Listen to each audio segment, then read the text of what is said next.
आं बिपिएफनिमोन कारन आं 17 बोसोर बिपिएफआव थानानै गोबां खामानि मावबोदोंमोन नाथाय आं नुबाय बे बिपिएफआव थायोब्ला जौगानाया जोंनिफ्राय माने गोजानावसो दोङो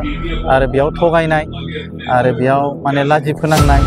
आरो माने जायखौ नायनायासो नायनाय बेफोरबायदि माबा सराजन्त्रफोरा सोलियो।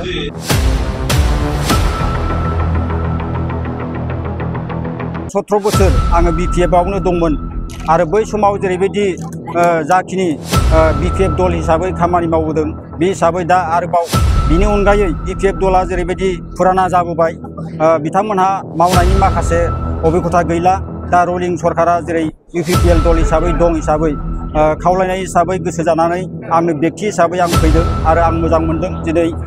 थारैनो आं इउपिपिएलआव जगदान जाबाय आरो दिनैनि गेजेरजों आं बेखौनो खावलायगोन साफ्रोमबो जोङो बर' एस ए हल जोङो 14 चिरां दुवार हिसाबै खाम्फा बरगयारी सारखौ जोंनो नांथारगौ।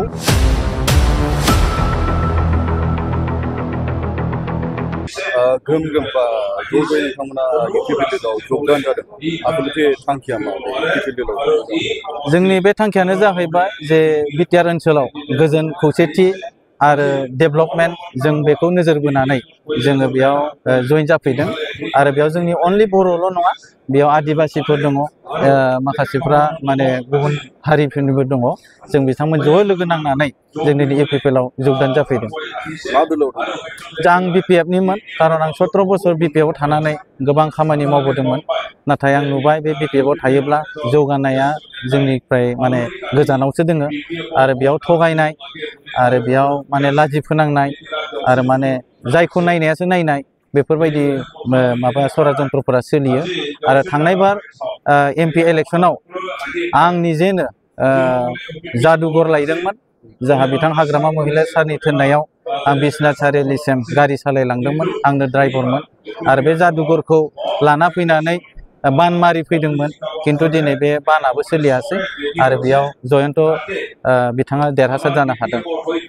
कारन बे जायगायावहाय हाग्रामा महिलारिया दारायदों बिथांखौ फेजेननो थाखाय माबायदि खालामो? बेयाव जों ओरैबायदि थांखि लाबाय जिहेतु जोंहा जों जितु सोलोंथाइखौ लानानै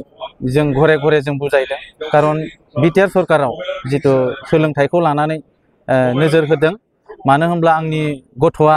दिनै आईआईटी कचिंआव सुपार 50 मिशननि दारा मोननो हाबाय आं बे कचिंनि थाखाय गोबां सिन्था खालामदोंमोन नाथाय बिटिआर गभर्नमेन्टआ आंनो बेखौ होबाय आरो दा आंनि गथ'आ बे आईआईटी कचिंखौ मोननो हाबाय बेखायनो आङो गफुर हालामनि ओनसोल आरो बे सनितपुरनि ओनसोलनि बर' रायजो राजा आरो बिश्वनाथ सारिआलिनि रायजो राजा बिथांमोनखौबो आं गोसो गोथारै बरायदों। दिनै सरकारा बेनो थाफिनबाय अमित शाह बिथांजों जि गोरोबलायनाय आरो सरकार दाफिननाय बे सराजन्त्र जाहा जाखाबाय बेखायनो बेयाव नांगोला बेयाव देरहानो हानाया गैखाला गोबां पार्टि फैनानै गोदै गोदै राव बुंब्लाबो जोंखौ माने फिदिंनो हानाया गोब्राबसै। आं उदालगुरिनि आंनिया भटारफ्रा बेयाव नङामोनब्लाबो आं दिनै बेयाव जइन जाबाय आरो उदालगुरि गबिन्द सार बिथाङाबो देरहागोन निस्सय नीलु स्वर्गियारी बिथाङाबो देरहागोन आरो मा होनना बुङो बेखौ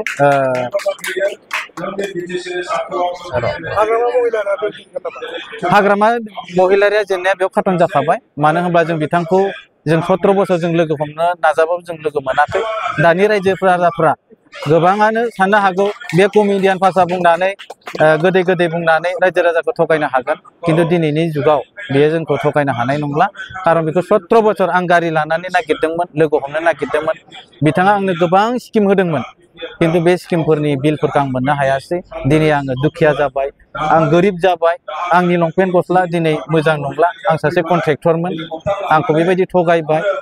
आं सिडि फान्डआव आंनो खामानि होदोंमोन पिडब्लिउडिआव खामानि होदोंमोन पेनाल्टि डिपार्टमेन्टआव आंनो खामानि होदोंमोन दिनै आं 11 सननिफ्राय आं बिल मोननो हायाखिसै बेनिखाय आं दिनै बेबायदि अबस्था जादों। बे समस्थियाव बिरदाव मुसाहारिया केम्पिं खालामनायखौ नुनो मोनदों गतिके बिथाङा माबायदि रायजो राजानि अननाय मोनगोन आरो नोंथांमोना बिनि गेजेराव माबायदि खामानि मावो? बिरदाव बिथांखौथ' आं सिनाय मोनो बिथाङाबो आंखौ सिनाय मोनो किन्तु बिरदाव हिसाबै आं बिथांखौ आंनि पार्सनेलि हिसाबै आं बिथांखौ अनुरद खालायदों रायजो राजाखौ जोङो बेबायदि थगाय थसि खालामबाय थानाया मोजां नङा मानो होनब्ला बिथाङाबो इउपिपिएलनिनो सासे खामानि मावग्रामोन मोजांमोन बिथाङा मोजां मानसिमोन किन्तु दिनै बिथाङा टिकेटनि बेलायाव बिथाङा दुखु मोननानै गुबुनाव थांदों आं बिथांखौ आखाइ खबजबनानै खावलायदों नोंथाङा जेरैनो दोङो ओरैनो सिरि थानायानो आंनि थाखायबो मोजां आरो दिनैनि दिनाव रायजो राजाया नोंथांखौ जोङो सापर्ट होनाय नङा नोंथाङा गोबाव सम सासे दैदेनगिरि हिसाबै बिपिएफआव थांनो खामानि मावबाय थादोंमोन दिनै फैब्ला खामानि खालामनो दिनै रोखा बुंनो थाङोब्ला आं गोजोननाय मोनदों आंखौनो बेक्ति हिसाबै चिरां जिल्लायाव चिरां दुवार हिसाबै दा रलिं सरकार हिसाबै इउपिपिएल जाहा मानाव गेदेर प्रमद सरकार जेखौ होनो दा बिथांनि दैदेननायावनो नैबे जोंनि 14 चिरां दुवाराव मानाव गेदेर आवगयनि बिटिसिनि बारग' 17 बोसोर सासन खालामबोनाय मानाव गेदेर खाम्फा बरगयारी सार बिथाङा बे ओनसोलनि सिगाङाव जेरैबायदि मावदों आरो बे फैबाय थानाय समावबो गोबां हाबा मावनो गोनां दं दा बे हिसाबै रायजो राजाफ्रा गासैबो बयनिबो गामि गामि बे इउपिपिएल सरकारखौनो बरायदों आरो इउपिपिएल सरकारखौनो मोजां मोननानै बयबो बाहागो लानांगौ होननानै जोङो खावलायलायनायनि गेजेरजों आंबो सासे बेक्ति हिसाबै आङो 15-17 बोसोर आङो बिपिएफआवनो दंमोन आरो बै समाव जेरैबायदि जाखिनि बिपिएफ दल हिसाबै खामानि मावबोदों बे हिसाबै दा आरोबाव बिनि अनगायै बिपिएफ दला जेरैबायदि फुराना जाबोबाय बिथांमोनहा मावनायनि माखासे अभिगथा गैला दा रलिं सरकारा जेरै इउपिपिएल दल हिसाबै दं हिसाबै खावलायनाय हिसाबै गोसो जानानै आंनो बेक्ति हिसाबै आं फैदों आरो आं मोजां मोनदों दिनै थारैनो आङो इउपिपिएलआव जगदान जाबाय आरो दिनैनि गेजेरजों आं बेखौनो खावलायगोन साफ्रोमबो जोङो बर' एसे हल जोङो 14 चिरां दुवार हिसाबै खाम्फा बरगयारी सारखौ जोंनो नांथारगौ आरो बिथांखौ देरहासार खालामनानै 90% 100% नङाब्लाबो 90% जों बिथांखौ सापर्ट खालामनानै सरकार दानायाव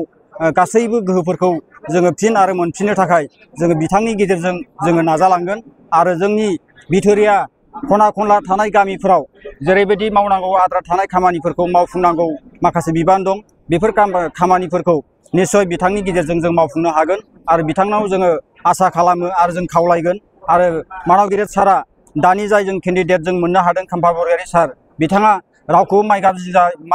होननानै बखिया माबाया बासिया माने मोजाङै रायलायो दादाबा हिसाबै बयखौबो मोजाङै रेसपन्स खालामो सापर्ट खालामो आरो जाखिनि अननाय होयो जोंखौ अननाय होनाय हिसाबै जोङो अननाय होनांगोन बेखायनो आं बेखिनि बाथ्राखौ नोंथांमोननि मिडिया थ्रुयै आं बेखौ बुंबाय आरो दिनै आं बुंगोन इउपिपिएल सरकारखौ बयबो रायजो राजाफ्रा दलै नोगोरै ओंखारनानै सापर्ट खालामनांगौ आरो फैगौ 22 तारिखआव मानाव गेदेर खाम्फा बरगयारी सारखौ इउपिपिएल ट्रेक्टर सावगारियाव भट होनानै देरहासार खालामनांगौ होननानै आंबो जानजि खाफ्राबाय आरो साफ्रोमबो रायजो राजाफोरखौ खावलायबाय गतिके बै समावहाय नोंथाङा बिपिएफ दलाव दंमोन बिपिएफ दलनि आफादगिरि बा चिफ हाग्रामा महिलारिया बे जायगायाव दारायनो फैदों बिथाङा माबायदि जेननो हागौ नोंथांमोननि आं बेखौनो बुंगोन दिनै हाग्रामा महिलारि सारा बै समाव जेरैबायदि गावनि माखासे एक्सपिरियेन्सखौ लानानै देरहासार जाबोदोंमोन नाथाय बेनो दा बे बुब्लियाव बिथाङा गोबाव सम मावबोनानै माखासे मावबावनांगौ खामानिफोरखौ मावफुंनो हायाखै आरो बिथाङा इसिबां गोहो गैला आरो बिथांनि गासैबो गावनि आखि आगदा थानाय मानसिफ्रानो नैबे जोंनि इउपिपिएल दलाव हाबफैजोब्बाय आरो बुंनो थाङोब्ला गासैबो प्लान पलिसि खालामग्रा पलिसि मेकारानो जोंना मानाव गेदेर नैबे खाम्फा बरगयारी सारानोमोन आरो बिथांनि गेजेरजोंसो बिटिसिखौबो सोरजिनो हादोंमोन होननानै जों साफ्रोमबो रायजो राजाफ्रा सानो आरो बेखौनो फोथायनानै आरो दा जाय जोङो बिटिआर सक्ति हिसाबै लाबोदों बे 14 चिरां दुवाराव जों बेखौनो लुबैयो जों खाम्फा बरगयारी सारखौनो जों जुदि जानजि खाफ्रानानै देरहासार खालामनो जोङो जुजिबायब्ला थारैनो जों बेवहाय बुंगोन हाग्रामा महिलारिया बेवहाय 100% जेनलांगोन आरो खाम्फा बरगयारी सारा बेवहाय देरहासार जागोन बेखौ जोङो 100% जोङो रोखा जोङो बुंबाय आरो बेखिनियानो